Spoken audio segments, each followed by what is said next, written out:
मगरमच्छ के बच्चे को घर लेकर पहुंचे मोदी, पानी के साथ क्यों खाई थी रोटियां? प्रधानमंत्री मोदी की वो 5 कहानी जिनके बारे में नहीं जानती है पूरी दुनिया। कौन है जो मोदी से तू कहकर करता है बात, मां को याद करके फिर रोए मोदी। मोदी अब 75 साल के हो चुके हैं, अपनी जिंदगी में एक भी चुनाव नहीं हारा। नेहरू के बाद सबसे ज्यादा वर्षों तक भारत के प्रधानमंत्री की कुर्सी पर बैठने वाले शख्स बन गए। लेकिन आज मोदी के जन्मदिन पर उनकी 5 ऐसी कहानी आपको बताएंगे इस रिपोर्ट में, जिनके बारे में बहुत कम लोग जानते हैं। एक कहानी तो ऐसी है जिसे याद करके खुद प्रधानमंत्री आज भी रोने लगते हैं। जब आपको उसके बारे में पता चलेगा तो आप भी अपने आंसू शायद नहीं रोक पाएंगे। सबसे पहले मोदी की वो बात आपको बताते हैं जिसे सुनकर आपको हंसी आएगी। मोदी ने एक बार बताया था कि जब वो छोटे थे तो शहनाई वादकों के साथ कुछ ऐसा करते थे कि वो शहनाई ही नहीं बजा पाते थे। मोदी बताते हैं कि जब भी वो कहीं आसपास शहनाई वालों को देखते थे तो उनके सामने पहुंच जाते थे।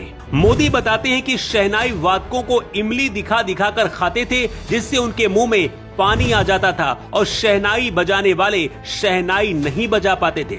मुख्यमंत्री हो या फिर प्रधानमंत्री का ओहदा इतना बड़ा होता है कि सब लोग इज्जत से बात करते हैं। लेकिन मोदी ने उस शख्स के बारे में भी एक बार बताया था जो हमेशा मोदी को आप या इज्जत देकर बात नहीं करता, बल्कि मोदी को तू कहकर बात करता है और मोदी कभी भी बुरा नहीं मानते।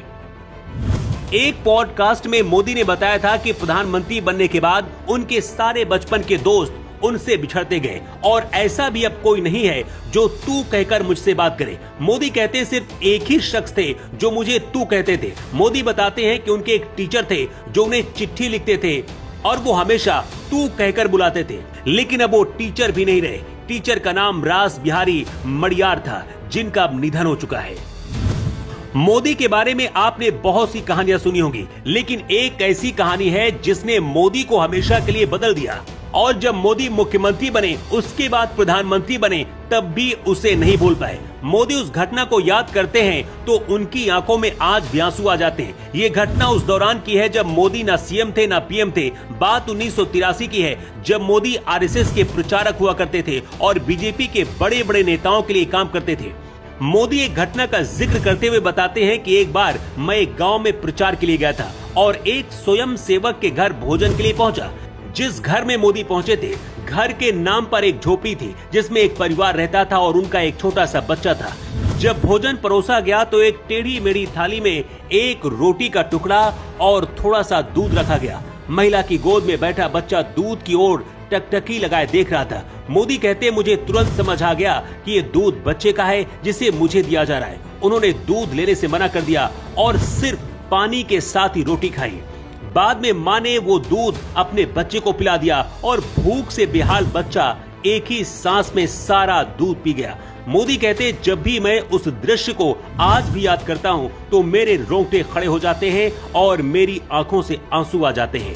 अब चलिए आपको बताते हैं कि आखिर मोदी कैसे अपने कंधे पर एक मगरमच्छ को टांग कर घर पहुंच गए थे।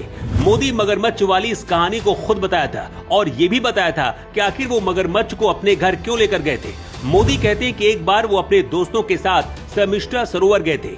उन्हें दोस्त मगरमच्छ का नाम लेकर डराते थे और सरोवर के पास जाने से भी बच्चे डरते थे। लेकिन मोदी सरोवर में अकेले घुस गए और एक मगरमच्छ के बच्चे को अपने कंधे पर रखकर अपने घर पहुंच गए। मोदी की मां हीराबेन ने जब देखा तो वो हैरान रह गई और मोदी को समझाया कि किसी भी बच्चे को उसकी मां से अलग नहीं करना चाहिए। मां के समझाने के बाद मोदी उस मगरमच्छ के बच्चे को लेकर वापस उसी सरोवर में छोड़ दिया जहां से उसे लेकर आए थे।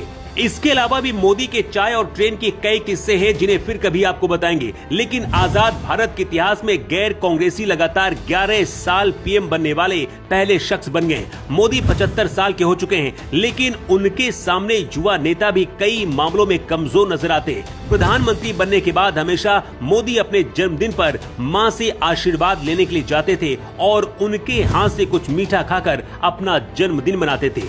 जन्मदिन तो अब हर साल आता है, लेकिन मोदी के पास मां नहीं है। यही वजह कि मोदी मां को याद करके बार बार भावुक हो जाते हैं। मोदी पूरे देश को अपना परिवार बताते हैं। ऐसे में आप कमेंट बॉक्स में लिखकर उन्हें बधाई दे सकते हैं जन्मदिन की। Bureau report.